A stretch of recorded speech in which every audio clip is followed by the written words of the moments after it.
Donald Trump impose finalement un tarif douanier de 25 % sur toutes les importations d'acier et d'aluminium qui entrent aux États-Unis. Donc, ce n'est pas seulement pour le Canada et le Mexique, mais bien pour tout le monde, sans exception. Et là, je vous entends dire, le Canada, ce n'est pas le principal fournisseur d'acier et d'aluminium pour les États-Unis? Eh bien oui. Donc, autant Justin Trudeau que François Legault dénoncent cette mesure, selon eux, injustifiable. D'ailleurs, le premier ministre du Québec est à Washington pour, dit-il, défendre vigoureusement les intérêts du Québec et protéger les travailleurs.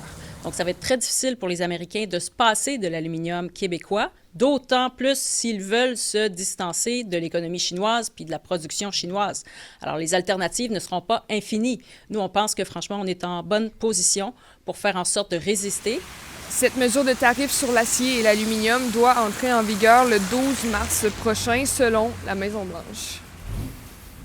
Maintenant, le Collège des médecins voudrait que le gouvernement interdise aux médecins de se désaffilier du réseau public. Hein, Philippe?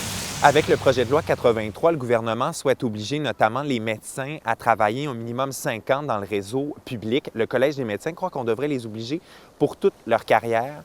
On se base pour prendre cette décision sur des études qui démontrent que le régime à 2 vitesses, ça n'aide pas à l'accessibilité et ça coûte aussi plus cher à l'État.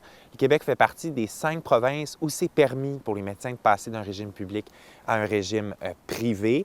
Mais au Québec, on compte beaucoup plus de médecins qui travaillent au privé, 800 en 2021-2022. Et de ce nombre, il y en a 20 % qui sont en début de carrière, qui ont moins de 5 ans d'expérience, ce qui fait dire au Collège des médecins qu'on ne devrait pas miser seulement sur les médecins en début de carrière, alors que pour le reste du pays, on compte seulement 18 médecins dans toutes les autres provinces qui travaillent au privé.